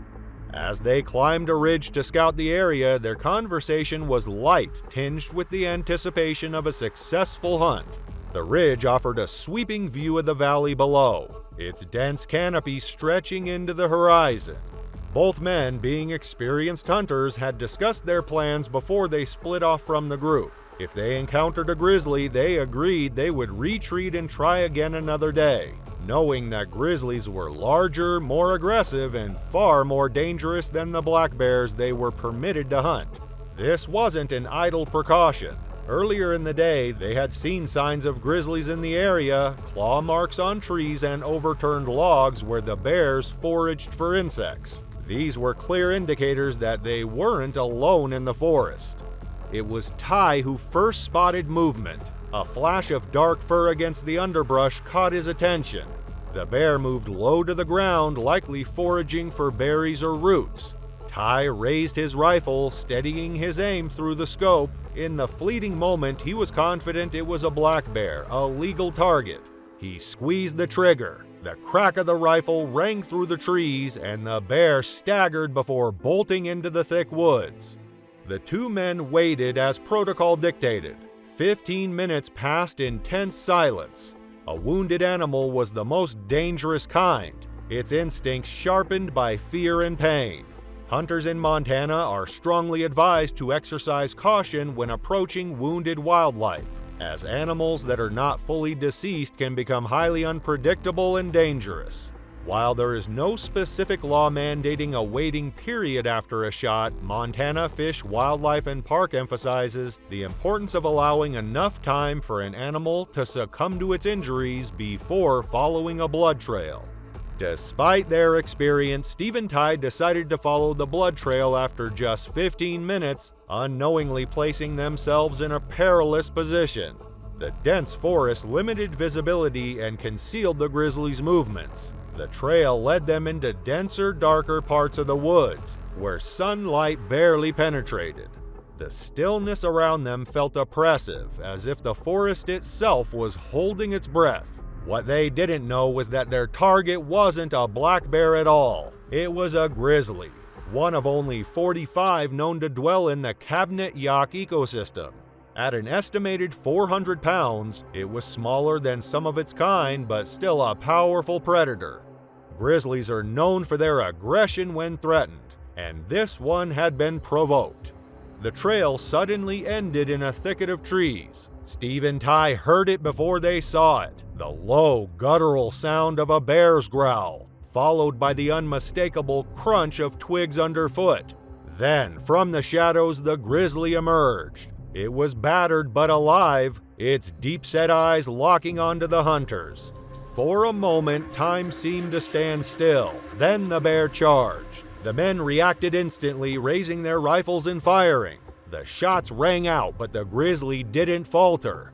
Fueled by adrenaline and rage, it barreled forward. Steve, seeing the bear was fixated on Ty, made a split-second decision. Shouting and waving his arms, he positioned himself between the bear and his younger companion. It was a selfless act, one that spoke to Steve's character.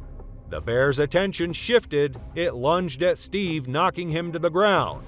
Ty, now frantic, fired shot after shot at the animal. The grizzly's powerful jaws clamped down on Steve's leg, and its claws tore through his flesh.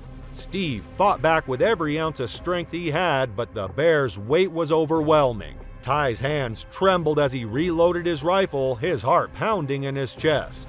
In the chaos, one of Ty's shots struck Steve in the chest. It's unclear whether the bullet ricocheted off the bear or hit Steve directly, but the result was devastating. Moments later, the bear collapsed from its wounds, its massive body slumping lifelessly beside Steve. Ty rushed to his friend's side, assessing his injuries. Steve lay motionless, blood pooling around him.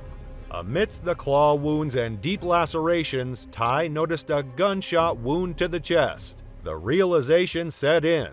One of his own bullets had struck Steve during the attack. With the other members of their hunting party far off and unaware of the situation, Ty made a desperate call to emergency services, his voice shaking as he relayed their location. The remote nature of the forest posed significant challenges for the rescue team. Ty stayed with Steve until help arrived, scanning the silent forest around him with his rifle close at hand, unsure if other predators might approach. Hours passed before a helicopter finally reached Scout Ridge. Steve's body was airlifted from the scene and taken to Lincoln County authorities. An autopsy later confirmed that while the bear's attack had inflicted severe injuries, it was the gunshot wound that had ultimately caused Steve's death. The grizzly was taken to a lab in Bozeman for examination, where wildlife officials confirmed it was a male, estimated to be 6 to 8 years old. Its death became another dark reminder of the fine line between human activity and the unpredictable forces of nature in these shared landscapes. For Ty Bell, the tragedy was a heavy burden to bear. Though no charges were filed against him, authorities ruled the incident an accident. He was haunted by the knowledge that his actions, however unintentional, had taken his friend's life. The emotional toll was immense, a weight he would carry for the rest of his days. In Winnemucca, the community mourned the loss of Steve Stevenson. Friends and family remembered him as a kind-hearted man who lived with integrity and courage. His daughters, left without their father, would grow up with memories of a man who loved them fiercely and who died trying to protect someone else. In early February 1939, the wilderness of Prince of Wales Island in southeastern Alaska lay cloaked in the stark silence of winter. Towering evergreens dominated the landscape, their branches heavy with snow. The icy waters of the Thorn River wound their way through this rugged terrain, reflecting the pale gray sky. At over 2,500 square miles, Prince of Wales Island is a vast, untamed expanse of dense forests, jagged mountains, and winding waterways. For centuries, it had been home to an array of wildlife, including black bears, Sitka black-tailed deer, and the elusive Alexander Archipelago wolf. For 40-year-old Chris Colby, this remote corner of the world was a second home.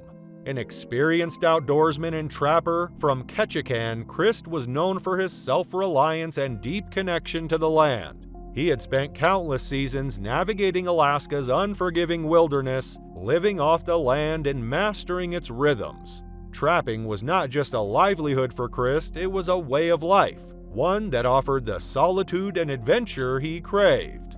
In February, Chris prepared for another long trapping season. His destination was a small cabin near the headwaters of the Thorn River, a spot he had used in previous seasons as a base for his work. He packed provisions to last several months, his trapping gear, and his newest acquisition, a Smith & Wesson .357 Magnum revolver. This top-of-the-line firearm, relatively new to the market at the time, reflected Christ's understanding of the dangers that came with living in the Alaskan wild. The revolver was both a tool and a safeguard, essential for a man accustomed to the unpredictability of nature. The journey to the cabin was arduous. Chris trudged through deep snow, following the river upstream for miles. When he finally arrived, the familiar sight of the small wooden cabin must have been a relief. Nestled among the trees, it offered shelter and a place to regroup before venturing out into the surrounding wilderness. Chris quickly settled into his routine. Each morning, he would head out to check his trap lines, which he had carefully set along the Thorn River. The work was physically demanding, but Chris thrived in the isolation and the challenge of trapping animals for their furs. For weeks, the wilderness followed its natural rhythms, and Chris worked steadily. His traps yielded a bounty of furs, which he skillfully prepared back at the cabin. The long days were punctuated by the crackle of the fire, the howl of the distant wolves, and the occasional flutter of wings as ravens circled above. The wolves on Prince of Wales Island, part of the Alexander Archipelago subspecies, were typically shy and elusive. They preyed on the island's abundant Sitka black-tailed deer and rarely posed a threat to humans. But the winter had been long and food sources were likely dwindling, driving the predators to take risks they might not have otherwise. On March 2nd, Christ's routine took a tragic turn. That morning, he left the cabin with his usual supplies, a pack with food, his knife secured to his belt, and his prized revolver holstered at his side. The snow was beginning to melt and the forest showed the first signs of spring. It seemed like any other day, but Christ would never return to the cabin. Months passed without word from him. In Ketchikan, his absence initially caused little concern. It wasn't unusual for Christ to spend extended periods in the wilderness without communication. However, by July, his friends grew worried. When he failed to return as expected, they reported his disappearance to the authorities. The U.S. Commissioner dispatched 2 men to search for him. They found his cabin undisturbed with no signs of a struggle or abrupt departure. His rowboat remained tied along the riverbank unused. Unable to locate Christ and hindered by the dense summer foliage, the searchers returned to Ketchikan with his belongings, leaving his fate a mystery. Unsatisfied with the inconclusive outcome of the initial search, Christ's friends organized a more extensive expedition in late October 1939. Led by former game warden W.R. Selfridge, the search party included Vic Hotop, W.A. Miller, and M. Walker, all determined to uncover what had happened to their missing friend. The group followed the Thorn River to Christ's base of operations, an old cabin situated approximately 10 miles upstream. Upon reaching the cabin on October 30th, they found it undisturbed, with no immediate clues to Christ's fate. From there, they began a systematic search of the surrounding area. After several days of combing the wilderness, their efforts were rewarded with grim discoveries on November 5th. Scattered across the site near the shoreline of a lake were torn pieces of clothing, bone fragments, and a nearly complete human skull. Among the evidence, they found Christ's sheathed knife, its handle marked with deep wolf bite impressions suggesting a desperate struggle. The revolver Christ had carried with him was also found nearby, still holstered and secured to a belt with visible teeth marks on the leather. The revolver was unloaded, and closer inspection revealed a broken main spring, rendering it unusable. Cartridges were discovered in Christ's pocket, indicating that he had been aware of the gun's malfunction before he left the cabin, but had chosen to carry it regardless, likely out of habit. Without a functional firearm, Christ would have had to rely solely on his knife for defense. The items recovered told a harrowing story of survival and desperation, with the bite-marked knife standing as a testament to his fight against the wolves. Additional evidence included a torn shirt sleeve cuff, a coat, and bones scattered across a 100-foot radius, with some remains found submerged just off the lake's shore. Based on the evidence, investigators theorized that Christ had been attacked by a pack of wolves. The Alexander Archipelago wolves that inhabit Prince of Wales Island are a subspecies of the gray wolf, smaller but highly intelligent and coordinated hunters. These wolves, weighing between 60 and 120 pounds, typically rely on Sitka black-tailed deer as their primary food source. However, the harsh winter of 1939 may have depleted their usual prey, driving the pack to target Christ instead. Wolf attacks on humans are exceedingly rare, and at the time of Christ's death, no fatalities from wolf attacks had been documented in Alaska. Wolves generally avoid humans, preferring to retreat rather than engage, but hunger can push even the most cautious predators to act out of character. The isolated location of Christ's cabin, coupled with the lean winter months, created the perfect storm for this rare and tragic event. The details of what happened in those final moments remain speculative, but the evidence told a clear enough story. Christ's revolver, broken and unloaded, offered no protection. The knife, unsheathed and marked with wolf bites, suggested he had fought valiantly to defend himself. The scattered remains indicated a chaotic and violent struggle. Despite his experience and resourcefulness, Christ was overpowered by the wolves. and his body was left to the elements and scavengers. Christ's remains were brought back to Ketchikan, where he was laid to rest. At the site of the discovery, the search team left a simple handwritten memorial, marking the location where their friend had met his tragic end. Chris's story remains one of the only documented fatal wolf attacks in North America, an extraordinary and rare occurrence that highlights the unforgiving nature of the wilderness. Even for someone as skilled and prepared as Chris Colby, the untamed forces of nature proved insurmountable. Prince of Wales Island remains a haven for outdoor adventures, its dense forest and abundant wildlife drawing visitors from across the world. Yet the island's beauty is matched by its danger, a truth that Chris Colby's unfortunate story illustrates with chilling clarity. On June 22, 1892, the high desert of Chihuahua, Mexico stretched out endlessly under the unrelenting sun.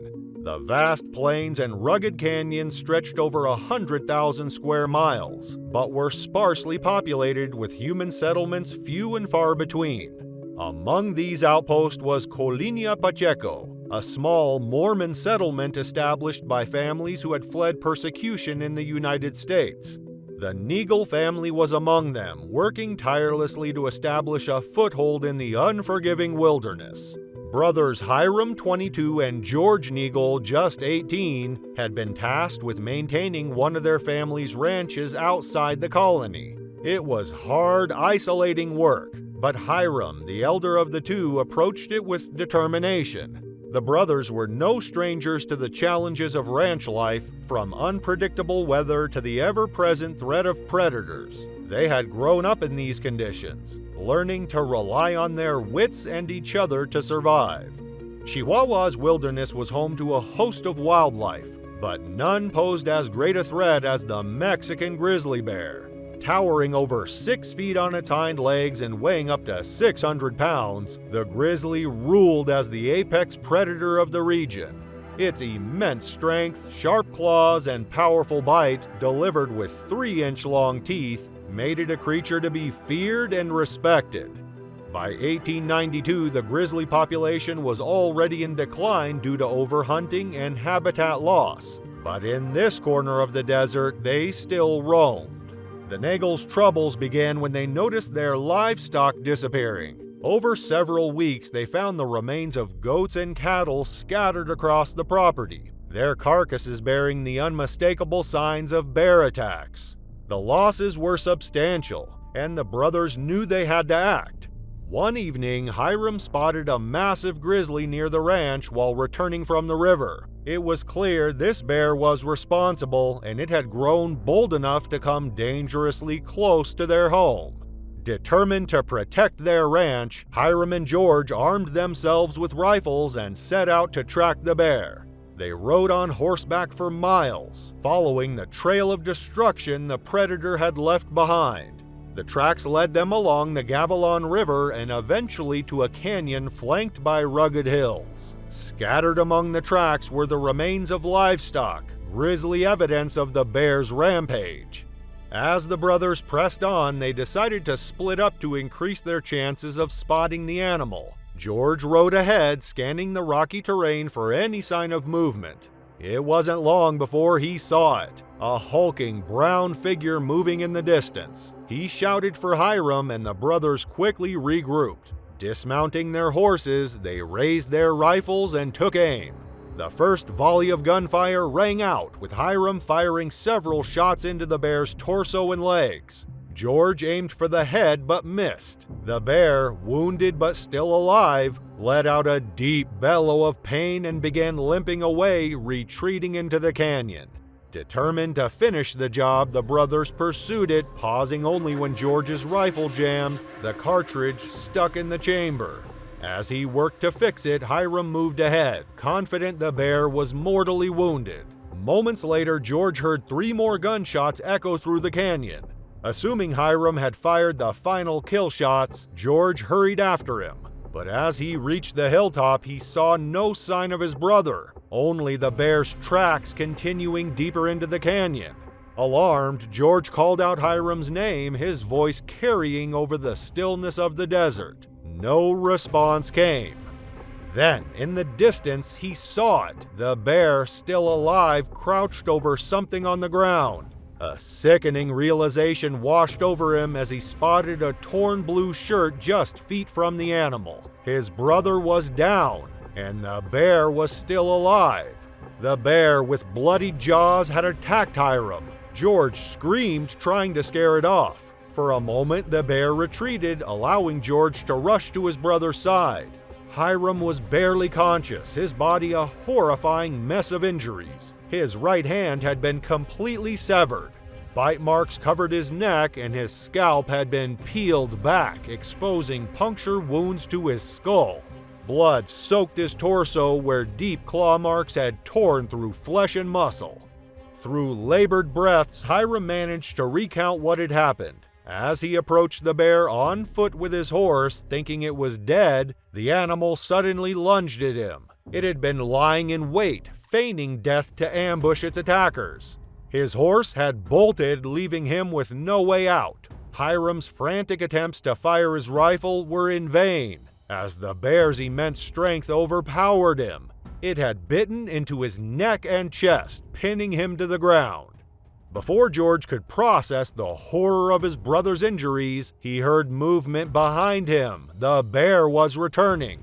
Grabbing his rifle, he aimed as the animal charged. This time, the shot hit its mark, striking the bear in the thigh. The massive creature staggered and tried to climb a tree, but collapsed from its injuries. George approached cautiously, firing one final round into the bear's head to ensure it was dead. With the threat neutralized, George turned his attention back to Hiram. Realizing the urgency of the situation, he fashioned makeshift bandages and a tourniquet to slow the bleeding. Using his hat, he fetched water from the river to clean the wounds. The brothers were 15 miles from the ranch, deep in the wilderness, and the nearest help was much farther away. George knew he had to get Hiram home if there was any chance of saving him. Wrapping Hiram in blankets and securing him on his horse, George began the long and grueling journey back to the ranch. Hiram slipped in and out of consciousness, his strength fading with each passing mile. George walked alongside the horse, urging it forward through the dark, treacherous terrain. The brothers reached the ranch hours later, but Hiram's condition had deteriorated severely. Infection had set in, and without antibiotics, still decades from being discovered, there was little hope. The family decided to take Hiram to a nearby town in a desperate bid to find medical help. Doctors from neighboring areas arrived, doing everything they could to treat his injuries, but their efforts were in vain. Over the next 2 days, the infection spread and Hiram's condition worsened. At 10 p.m. on the night of June 24, 1892, surrounded by his family, Hiram succumbed to his injuries. Hiram's death was a devastating blow to the Neagle family and the tight-knit community of Colonia Pacheco. At just 22 years old, he had displayed remarkable courage and resilience, facing a predator that few could survive. The Mexican grizzly that killed him was one of the last of its kind, a species driven to extinction by 1964. Today, the story of Hiram and George Neagle endures as a harrowing reminder of the dangers faced by settlers in the wilderness. Though the Mexican grizzly is now gone, the canyons and rivers of Chihuahua remain, silent witnesses to a battle that claimed the life of one young man and forever changed the life of another. Thanks for watching. Want to watch more? Click on your screen now.